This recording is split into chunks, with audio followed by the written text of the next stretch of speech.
Hello friends, I am Haresh और आज हम देखने वाले हैं स्कैनएफ और प्रिंटएफ फंक्शन के बारे में। ये कितना इंपॉर्टेंट फंक्शन है फ्रेंड्स, उसके बारे में हम देखने वाले हैं। सबसे पहले शुरुआत करते हैं हेडर फाइल से। तो सबसे पहले आपको मालूम होना चाहिए कि हेडर फाइल क्या होती है। दूसरे इस सीरीज़ के दूसरे पार्ट में हमने देखा था कि सेक्शन ऑफ सी प्रोग्राम, उसके अंदर हमने स्पेशल ये सेक्शन देखा था प्री प्रोसेसर स्टेटमेंट वाला जो था। उसके अंदर हमने देखा था कि अलग अलग प्रकार की हेडर फाइल होती है, जैसे कि stdio.h, conio.h। हमने ये दो हेडर फाइल देखी थी। उसमें से जो stdio.h है, यहाँ पे stdio का फुल फॉर्म होता है स्टैंडर्ड इनपुट आउटपुट। और ये हेडर फाइल एक प्रकार की लाइब्रेरी फाइल है जिसके अंदर प्री डिफाइंड फंक्शन लिखे हुए हैं। जैसे कि हमें अगर प्रिंटएफ और स्कैनएफ यूज़ करना है तो फॉर एग्जाम्पल हमें ये स्टैंडर्ड इनपुट आउटपुट वाली लाइब्रेरी हमको इंक्लूड करनी ही पड़ेगी, तभी जाके हम प्रिंटएफ और स्कैनएफ फंक्शन यूज़ कर पाएंगे। ओके, चलिए तो अब देखते हैं प्रिंटएफ फंक्शन की सिंटैक्स। तो सबसे पहले एकदम सिंपल प्रोग्राम लिखा हुआ है मैंने यहाँ पे। सबसे पहले यहाँ पे लिखा हुआ है #include stdio.h। ये हमने लाइब्रेरी के साथ लिंक किया हुआ है, इंक्लूड किया हुआ है ये हेडर फाइल को। यहाँ पे ये मेन फंक्शन आ गया। यहाँ पे printf लिखा हुआ है हेलो वर्ड। यहाँ पे ये देखो printf सिंपली यहाँ पे ये स्मॉल ब्रैकेट आएगा, यहाँ पे स्मॉल ब्रैकेट और स्मॉल ब्रैकेट ओवर। ये मेथड यानी कि फंक्शन को डिफाइन करता है, यानी कोई भी फंक्शन हो वहाँ पे ये स्मॉल पैरेंथेसिस आएगी ही आएगी। जैसे कि मेन फंक्शन है तो यहाँ पे इसको मेन बोलेंगे और इसको बोलेंगे फंक्शन। ये देखो आ गया। उसी तरह से प्रिंटएफ भी एक फंक्शन है, तो उसके अंदर आपको जो भी मैसेज प्रिंट करना है वो आप डबल कोट के अंदर लिख सकते हो। यहाँ पे ये डबल कोट स्टार्ट, यहाँ पे ओवर हो गया, उसके बीच में हमने लिखा है हेलो वर्ड और यहाँ पे सेमी कॉलम। यहाँ पे ये semi column end of the line, यानी यहाँ पे ये लाइन खत्म हो रही है, ये हमें डिफाइन करके बताए। जैसे कि कंपाइलर जब भी कंपाइल करेगा तब वो सेमी कॉलम को देखेगा और समझ जाएगा कि यहाँ पे ये लाइन एंड हो गई है। और यहाँ पे नीचे लिखा हुआ है रिटर्न 0, यानी यहाँ से वो रिटर्न हो जाएगा। तो इस प्रोग्राम को जब भी आप कंपाइल करके रन करोगे तो आपको सिंपली नीचे कंसोल के अंदर आपको डिस्प्ले में दिखेगा हेलो वर्ड, क्योंकि यहाँ पे आपने ये हेलो वर्ड लिखा है। अगर ये हेलो वर्ड की जगह आप अपना नाम लिखोगे खुद का तो वो नाम आपको कंसोल के अंदर प्रिंट होकर दिखेगा। चलिए तो आगे जाते हैं। उसके बाद आएगा स्कैनएफ फंक्शन। स्कैनएफ फंक्शन का काम क्या है दोस्तों? स्कैनएफ फंक्शन एक फंक्शन है जो यूज़र के पास से इनपुट लेता है। इनपुट यानी कोई भी नंबर या तो फिर नाम या तो कैरेक्टर कोई भी इनपुट कर सकता है। वो इनपुट को स्टोर कहाँ करेगा? वो करेगा वेरिएबल के अंदर। जैसे कि यहाँ पे ये वाला वापस रिपीट हो गया, #include standard input output header file. यहाँ पे मेन फंक्शन, यहाँ पे इंटीजर ए नाम का एक वेरिएबल डिक्लेयर किया हुआ है हमने। उसके बाद यहाँ पे आएगा स्कैनएफ फंक्शन। ये भी ये देखो ये फंक्शन है, उसके अंदर डबल कोट के अंदर लिखा है %d। यहाँ पे %d का मीनिंग क्या होता है फ्रेंड्स? स्कैनएफ फंक्शन के अगर यहाँ पे %d का मीनिंग क्या होता है फ्रेंड्स? अगर हमें स्कैनएफ फंक्शन के अंदर कोई इंटीजर टाइप का वेरिएबल हमें इनपुट कराना है, जैसे कि वेरिएबल ए है उसका टाइप है इंटीजर, तो इंटीजर डेटा टाइप वाला वेरिएबल अगर हमें इनपुट कराना है यूज़र के पास से तो हमें यहाँ पे लिखना पड़ेगा %d। ठीक उसी तरह हम आगे देखेंगे कैरेक्टर के लिए %c आएगा, कैरेक्टर के लिए ठीक उसी तरह हम और भी है कैरेक्टर, डबल फ्लोट, उसके लिए जो भी आएगा वो हम आगे की स्लाइड में देखेंगे। यहाँ पे आप सिंपली ये देखो कि यहाँ पे स्कैनएफ के अंदर क्या लिखा हुआ है, डबल कोट के अंदर %d लिखा हुआ है, यहाँ पे कोमा और यहाँ पे लिखा हुआ है एंड ए। यहाँ पे ये जो एंड है ये क्या दिखा रहा है? वो दिखा रहा है वेरिएबल का एड्रेस। आगे जाके हम वो पॉइंटर वाला कॉन्सेप्ट हम देखेंगे तब आएगा ये वाला एड्रेस वाला कॉन्सेप्ट। लेकिन अभी आप सिंपली देख लो, अगर आप सिंपली वेरिएबल का नाम लिखते हो तो वो आपको वैल्यू रिटर्न करेगा। और यहाँ पे अगर आप एंड के साथ वेरिएबल का नाम लिखते हो तो वो क्या करेगा? रैम जो होती है, रैम मेमोरी होती है, जब भी प्रोग्राम कंपाइल करके रन करोगे तो मेमोरी के अंदर कहीं ना कहीं वो होगा, वो जिस जगह है वो उसका एड्रेस रिटर्न करेगा। कौन सा वाला? ये वाला एंड वाला। ओके, तो इस तरह से हम देखेंगे। ये प्रोग्राम को आप जब भी कंपाइल करके रन करोगे तो ये क्या करेगा? यूज़र के पास से इनपुट मांगेगा। जब तक यूज़र कीबोर्ड में से कोई भी की दबाकर उसके एंड में जब भी एंटर की दबाएगा तब जाके वो वेरिएबल ए के एड्रेस पर स्टोर हो जाएगा। यहाँ पे फ्रेंड्स ये एंड लिखने की ज़रूरत हमें क्यों पड़ती है वो मैं आपको बताता हूँ। देखिए, कोई भी वेरिएबल का ना स्कोप होता है। स्कोप का मीनिंग क्या? उसकी बाउंड्री होती है। जैसे कि अगर कोई भी आपने वेरिएबल डिक्लेयर किया तो उसकी बाउंड्री कितनी होगी? उसकी बाउंड्री होगी ये curly bracket to curly bracket, यानी यहाँ पे ये जो वेरिएबल ए है उसकी बाउंड्री क्या हो गई? ये कर्ली ब्रैकेट, ये यहाँ से यहाँ तक, यानी इसके अंदर में कहीं पे भी ये वेरिएबल ए का यूज़ कर सकता हूँ।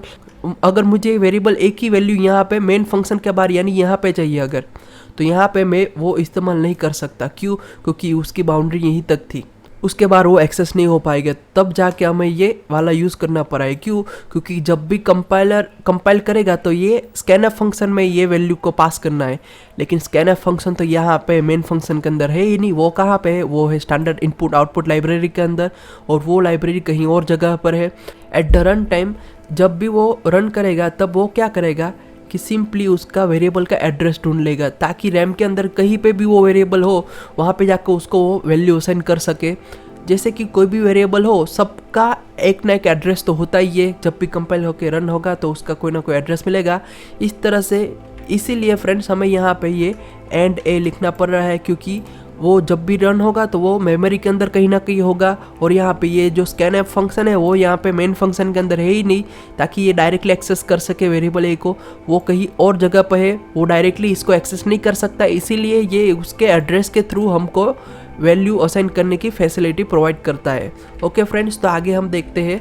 अभी हमने जो प्रिंटएफ और स्कैनएफ देखा वही है सेम टू सेम, लेकिन यहाँ पे हमने जो देखा वो ये देखो, प्रिंटएफ फंक्शन और स्कैनएफ फंक्शन ये दोनों में सेम टू सेम ही है सिंटेक्स। यहाँ पे डबल कोट के अंदर प्रिंटएफ में जो भी लिखते हैं वो डायरेक्टली प्रिंट हो जाता है, और स्कैनएफ के अंदर क्या है, आपको जितने भी वेरिएबल इनपुट कराना है यूज़र के पास से वो आप यहाँ पे ऐसे डबल कोट के अंदर लाइन बाय लाइन लिख सकते हो, और यहाँ पे कॉमा एंड ऑपरेटर के साथ आप उसका वेरिएबल का नाम लिखते जाओ। आप एक से ज़्यादा भी वेरिएबल इनपुट कर सकते हो, वो हम आगे देखते हैं प्रोग्राम के जरिए।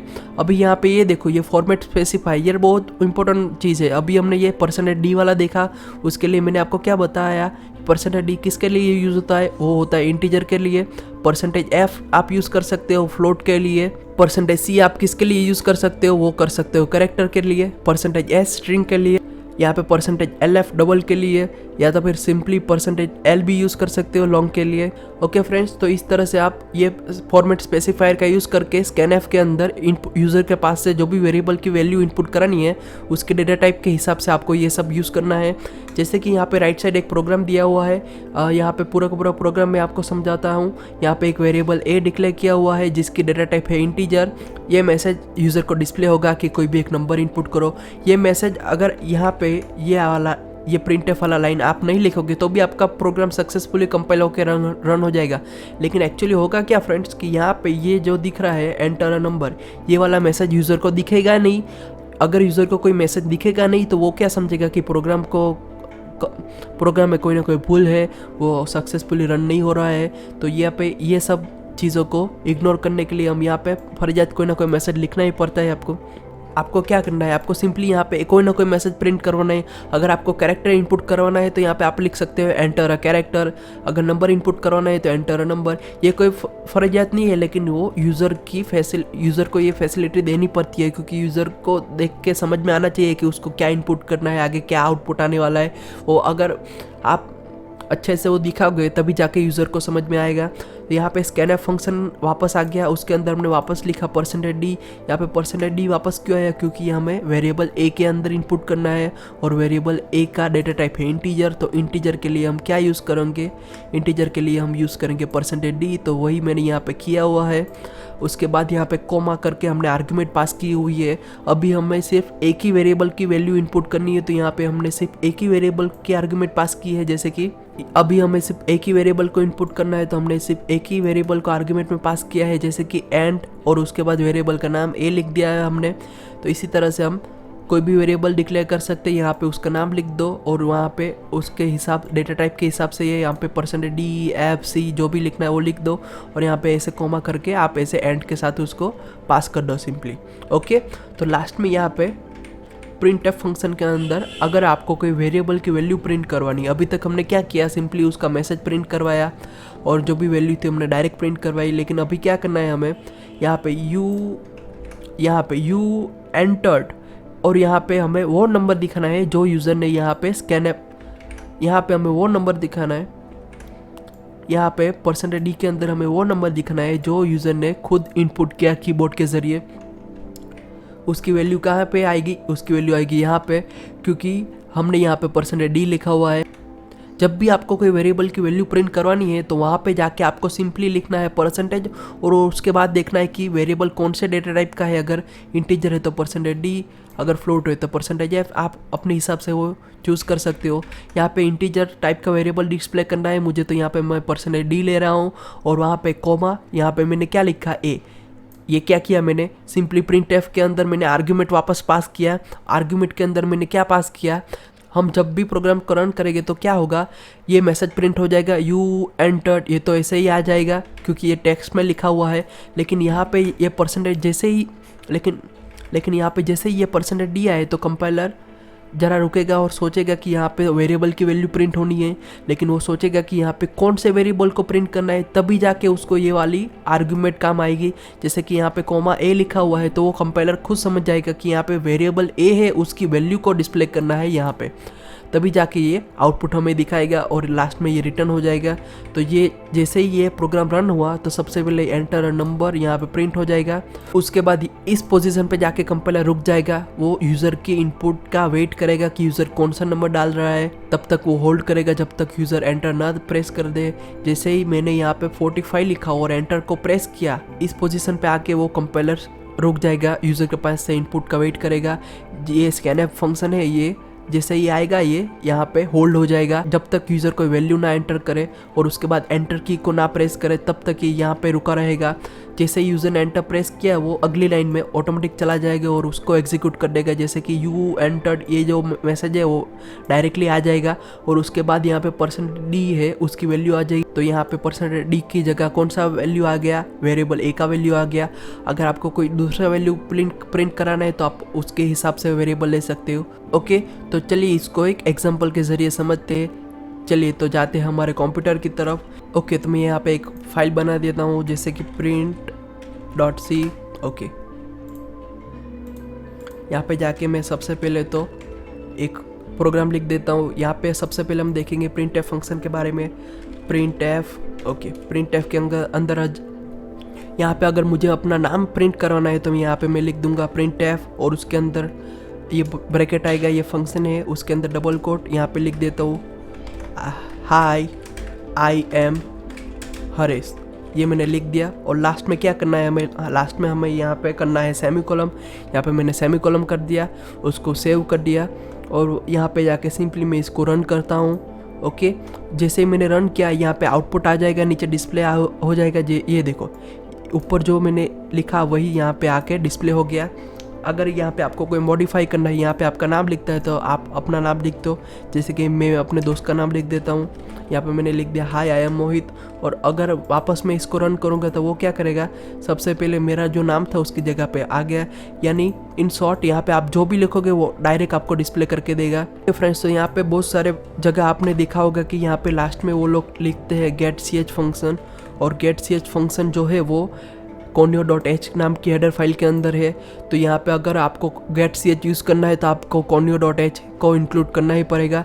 ये गेट सी एच फंक्शन क्या करता है फ्रेंड्स, कंप्यूटर का एग्जीक्यूशन टाइम बहुत ही फास्ट होता है फ्रेंड्स, वो सेकंड के 10वें भाग में वो पूरा का पूरा एग्जीक्यूशन हो जाता है। लेकिन हम ह्यूमन आइज जो होती है वो सेकंड के 10वें भाग के अंदर वो एग्जीक्यूट नहीं हो पाता है। जैसे कि यहाँ पे मैंने अगर गेट सी एच लिखा ही नहीं और यहाँ पे सिंपली इसको मैं रन करता हूँ तो यहाँ पे क्या होगा, यहाँ पे exe फाइल जनरेट हो जाएगी।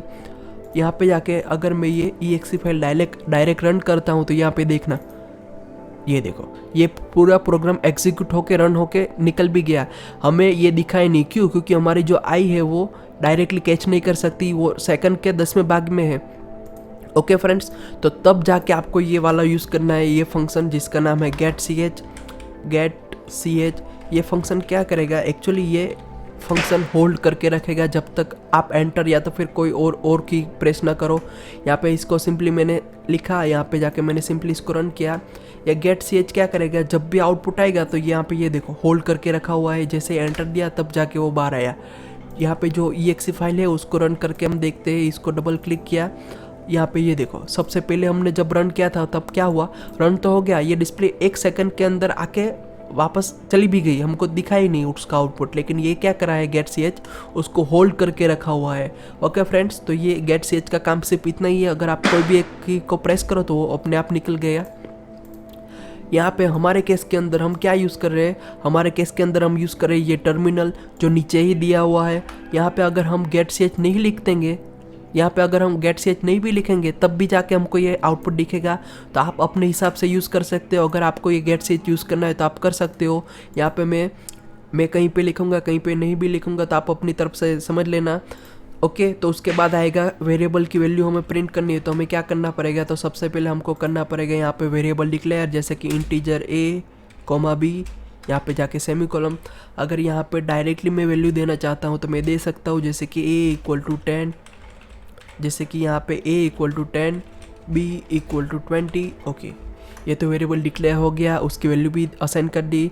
अगर हमें यहाँ पे डिस्प्ले में ऐसा कुछ दिखाना है, जैसे कि a = 10 एंड b = 20, ये तो मैंने मैन्युअली लिखा। अगर मैं प्रोग्राम को रन करूँगा तो क्या होगा, सिंपली उसका आउटपुट आएगा। ये देखो, यहाँ पे जाके मैंने सिंपली उसको रन किया। प्रिंटफ फंक्शन के अंदर आप जो भी लिखोगे वो ऐसे ही आ जाएगा। लेकिन आप समझ रहे होगे कि यहाँ पे a और b की वैल्यू प्रिंट होगी, लेकिन ऐसा नहीं है। अगर यहाँ पे मैं वैल्यू चेंज भी कर दूँगा तो भी इसको कोई फ़र्क नहीं पड़ेगा। क्यों? क्योंकि ये हमने मैन्युअली लिखा हुआ है। अगर हमें ऐसा चाहिए कि ये वेरिएबल की वैल्यू जो भी हो उसको अपने आप यहाँ पे वैल्यू यहाँ पे प्रिंट करके हमको दे, तो हमें क्या करना पड़ेगा, हमें सिंपली जहाँ पे भी वेरिएबल की वैल्यू को डिस्प्ले करना है वहाँ पे जाके आपको लिखना है %, और उसके बाद देखना है कौन सी डेटा टाइप है उसकी डेटा टाइप है इंटीजर, तो उसके लिए %d लिख दो। ठीक उसी तरह यहाँ पे भी लिखना है, तो यहाँ पे लिख दो %d। ओके, यहाँ पे दोनों जगह पे अपने आप वैल्यू नहीं आएगी, आपको उसको दिखाना पड़ेगा कि यहाँ पे पहला जो %d है उसके अंदर आपको कौन सी वैल्यू डिस्प्ले करनी है, दूसरा जो %d है उसके अंदर आपको कौन सी वैल्यू डिस्प्ले करनी है।